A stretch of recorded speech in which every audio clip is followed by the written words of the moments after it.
they've all started coming flooding back. So it's nice to have some additional business, but I'm busier than I would like to be. This may be semi-frustrating information for a lot of you, but real estate photography is not something that you start with your friends. This is something that you can do by yourself. And when you start it with your friends, let's say you and a friend are thinking of doing this together, then that doubles your equipment cost up front unless both of you are going to be going to the same property, which doesn't make sense because you're not going to be able to do services at the same time. Maybe one person could do drone while the other person does interiors, but it gets too clunky from that point forward. So setting up a business from the get-go as a real estate photography venture as like something like a 50-50 partnership is not ideal. One person is always going to be doing more work than the other person, no matter how close you are as best friends or whatever. It probably will turn ugly at some point. Just kind of as a rule of thumb, when you get more and more invested into business and you learn more, you learn that partnerships aren't the way to go. Now, that isn't to say that you can't solicit help in your real estate photography business in exchange for some level of ownership, but 50-50 just isn't the way to go. If one person focuses on doing all the actual physical jobs and the other person focuses on administrative tasks like payroll, expenses, going, accounts receivable, that kind of stuff, while that may seem like a fair trade-off, like if the other person handles taxes and you don't have to, it introduces such a huge risk of unhappiness by either party. So let's say you're the person that's going out and doing all the shoots and the other person is doing the administrative stuff and all that and taking care of it. Maybe they're even doing the marketing and this and that, but then you have to split everything 50-50 with them. That might be fine for a year until you're doing $1,600 packages and, let's say you have kids or you're extremely busy and, you're having to put sacrifices out while the other person isn't doing anything.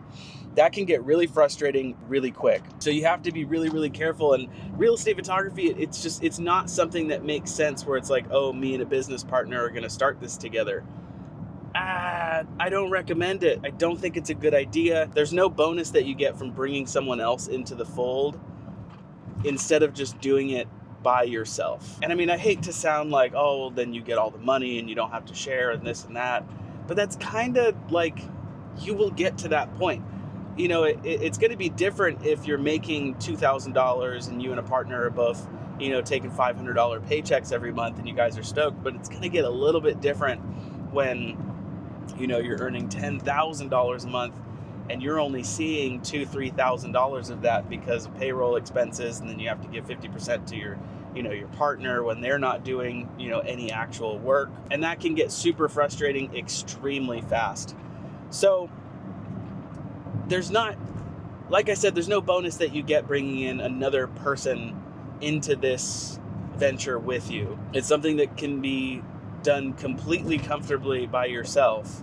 Sure, there might be times when you get a little bit busy, but then you can bring someone on to assist you with the smaller things. Like, let's say you have a bunch of bigger packages and you need someone to take care of the smaller dollar amount photography and floor plan shoots for you. That's okay. You can do that. But a 50-50 partnership just does not make sense. The only way it would make sense is if you both get your own equipment and you get paid for the shoots that you do. That, starting from the get-go, is going to be a whole lot smarter than, doing it just like, oh, whatever we make, we'll just split it in two, because inevitably someone's going to be doing more work. So let's say you go and do a $1,600 package. You get paid for that $1,600 package minus expenses and business overhead and all that stuff. And then your partner does $300 shoots. Okay, well then he's going to get paid for those $300 shoots minus expenses and all that. And he might feel like, oh, I'm getting the shit end of the stick, but that's kind of necessary. The person who's doing the most work and generating the revenue is the person that should get the lion's share of the meal. It's just the way it is. So if you're thinking about starting a real estate photography business and you have a partner or two, I beg you to reconsider. It's just going to cause problems down the line, and they're quite ugly problems. I would hate for you to lose a friendship over something like real estate photography. Like, there are other types of ventures. It's just, inevitably speaking, when you work with someone, one person is going to be doing far more work than the other person. I don't care who you are. That's just the way it's going to go. So reconsider if you're working with a partner. It's just not ideal at all, because then you're going to be invested in your gear and yourself, and you're going to be busy. And like I said, you're only going to be seeing $2,000-$3,000 every month, and that's going to get really old really fast.